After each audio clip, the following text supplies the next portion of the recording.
हाँ तो दोस्तों, इस वीडियो में हम टाटा स्टील की सब्सिडियरी कंपनी टाटा मेटलिक के रिजल्ट के बारे में बात करेंगे और जानेंगे कि इन रिजल्ट के बाद टाटा मेटलिक के शेयर होल्डर्स को क्या करना चाहिए, और या फिर कोई इसमें इन्वेस्टमेंट करने की सोच रहा है तो उनका यहाँ पर क्या पॉइंट ऑफ व्यू होना चाहिए। तो उसी के बारे में हम यहाँ पर इस वीडियो में बात करने वाले हैं। तो चलिए शुरू करते हैं।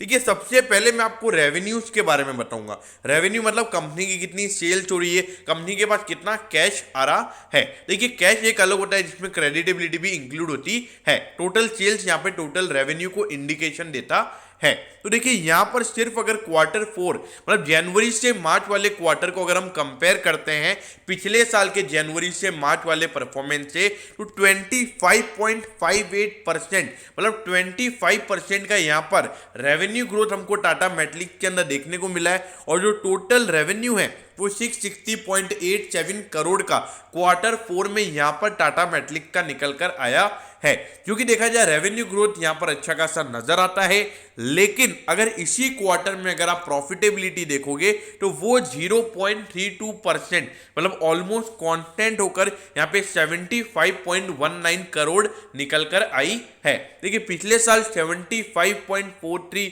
करोड़ प्रॉफिटेबिलिटी थी और एक बार 75.19 करोड़ की प्रॉफिटेबिलिटी टाटा मेटलिक की निकल कर आई है अगर हम क्वार्टर 4 की अगर हम बात करते हैं तो। और अगर दूसरी बात अगर हम देखें रेवेन्यूज की ईयर ऑन ईयर बेसिस पर, मतलब पूरे साल पूरे फाइनेंशियल ईयर में अप्रैल से लेके मार्च तक कंपनी का क्या परफॉर्मेंस रहा है, तो उसके बारे में अगर हम बात करते हैं तो 6.53% का यहां पर हमको रेवेन्यू डिक्लाइन देखने को मिला है। मतलब जो पिछला जो 1920 वाला फाइनेंशियल ईयर था उससे अगर हम कंपेयर करें तो यहाँ पे 6.53% का रेवेन्यू डिक्लाइन हमको देखने को मिला है। और इस फाइनेंशियल ईयर में 1916.6 करोड़ का कंपनी का टोटल रेवेन्यू रहा है।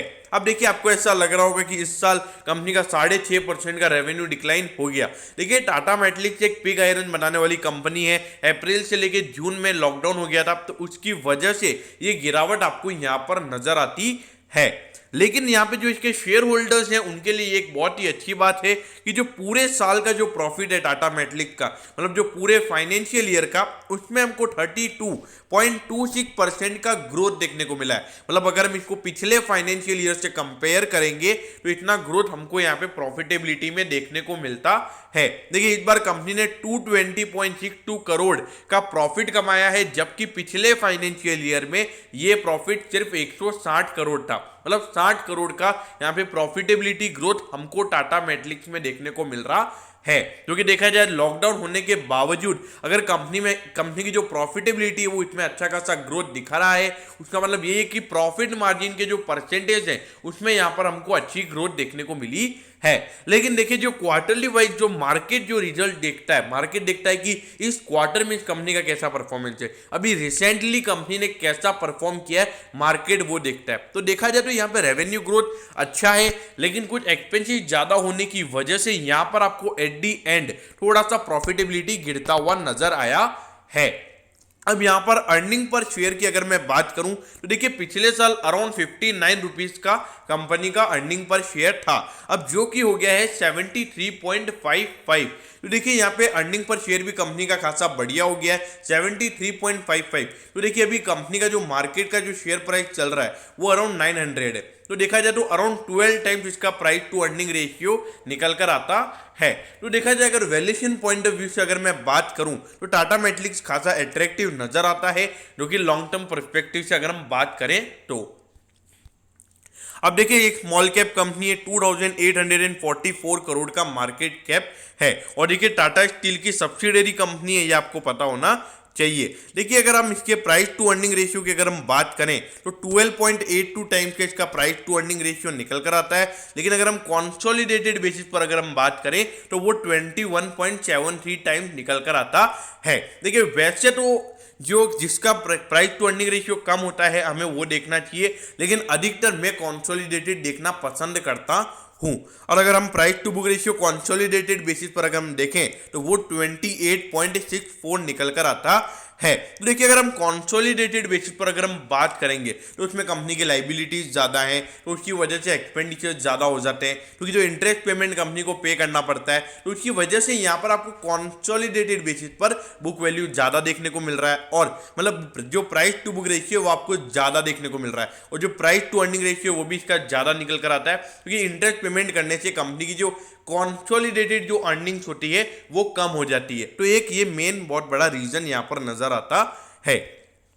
अब देखिए अगर हम पिछले कुछ सालों का परफॉर्मेंस अगर हम यहां पर देखें तो वो ज़्यादा देखा जाए तो 2018 और 2019 में कंपनी का परफॉर्मेंस खासा बढ़िया था, लेकिन 2020 मतलब 19-20 वाला जो फाइनेंशियल ईयर था वहां पे कंपनी का परफॉर्मेंस थोड़ा सा रुक गया था, थोड़ा सा डिक्लाइन हमको वहां पर रेवेन्यूज में देखने को मिला था। और अगर उसी के साथ अगर प्रॉफिटेबिलिटी की भी बात करें तो थोड़ी सी प्रॉफिटेबिलिटी भी वहां पर हमको गिरती हुई नजर आई थी, लेकिन देखिए एक बार प्रॉफिटेबिलिटी बढ़ी है, 160 करोड़ तो 220 करोड़ की यहां पर प्रॉफिटेबिलिटी हो गई है। तो देखा जाए कंपनी यहां पर एक अच्छा परफॉर्मेंस करती हुई नजर आ रही है, तो कंपनी के परफॉर्मेंस पे कोई भी डाउट किया नहीं जा सकता। अब देखिए यहां पर अगर आप टाटा मेटलिक का शेयर देखोगे तो 900.75 पे ये ट्रेड हो रहा है, और अगर आप 5 साल के इसके रिटर्न से कंपेयर कीजिए 717% के रिटर्न ये शेयर पहले से दे चुका है। मतलब अगर इसमें 1 लाख रुपए आपने 5 साल पहले डाले होते तो उसकी वैल्यू आज 8,17,000 होती। तो देखिए पहले से मल्टीबैगर मतलब 7 टाइम्स रिटर्न इसने इन्वेस्टर्स को दे दिए हैं, और अगर अभी इसके हाई से अगर हम कंपेयर करें तो देखिए 975 का इसका हाई है, मतलब अपने हाई से 8 to 9% डिस्काउंट पे मिल रहा है। तो देखिए यहां पर अभी जो लॉन्ग टर्म इन्वेस्टर्स हैं मेरे ख्याल से यही कहूंगा कि जो रिजल्ट जो एक्सपेक्टेड थे उससे थोड़े से पुअर जरूर हैं, लेकिन देखिए जो लॉन्ग टर्म पर्सपेक्टिव से यहां पर मेरे ख्याल से टाटा स्टील की सब्सिडरी कंपनी है, टाटा स्टील का हाथ है इसके ऊपर, तो मेरे ख्याल से कोई इश्यूज वाली बात नहीं है। और अगर हम कंपनी के वैल्यूएशन पॉइंट ऑफ व्यू से भी अगर हम बात करते हैं तो वैल्यूएशन भी कंपनी का खासा अट्रैक्टिव नजर आता है लॉन्ग टर्म पर्सपेक्टिव से, तो शेयर का प्राइस कोई ओवर वैल्यूड भी नहीं है। तो मेरे ख्याल से ज्यादा नेगेटिविटी या ज्यादा पॉजिटिविटी मेरे ख्याल से ये रिजल्ट से टाटा मेटलिक के अंदर आपको देखने को नहीं मिलेगी, क्योंकि ये न्यूट्रल रिजल्ट यहां पे टाटा मेटलिक ने पोस्ट किए हैं। तो मेरे ख्याल से जो लॉन्ग टर्म इन्वेस्टर्स हैं जो इसमें बने हुए हैं, मेरे ख्याल से आपको यहाँ पे बने रहना चाहिए, कुछ भी नेगेटिविटी यहाँ पे रिजल्ट्स में नजर नहीं आती है। और उसी के बाद अगर यहाँ पे कोई इन्वेस्ट करना चाहता है टाटा मेटलिक के अंदर तो मेरे ख्याल से डेफिनेटली यहाँ पे आप थोड़ा थोड़ा इन्वेस्ट कर सकते हैं। लेकिन देखिए मेरे ख्याल से जो आपका पोर्टफोलियो एलोकेशन है, मतलब अगर लगभग आप 1 लाख रुपये मार्केट में लगा रहे हो तो मेरे ख्याल से 3-4 हज़ार रुपये से ज़्यादा आपको इसमें पैसा नहीं डालना चाहिए, मतलब मैक्सिमम 3 to 4% का एलोकेशन आपका टाटा मेटलिक के अंदर होना चाहिए। तो दोस्तों मैं होप करता हूं कि टाटा मेटलिक के रिजल्ट के बारे में आपको सब कुछ पता चल गया होगा। अगर आपकी कोई भी क्वेरीज हैं तो आप कमेंट सेक्शन में कमेंट कर सकते हो, मैं ज़रूर आपके कमेंट पर रिप्लाई करूंगा। दोस्तों अगर आपको वीडियो अच्छा लगा हो तो वीडियो को लाइक कर दीजिएगा, और रोज इसी तरीके की अपडेट पाने के लिए चैनल को सब्सक्राइब करना ना भूलें। Okay, thank you, have a nice day.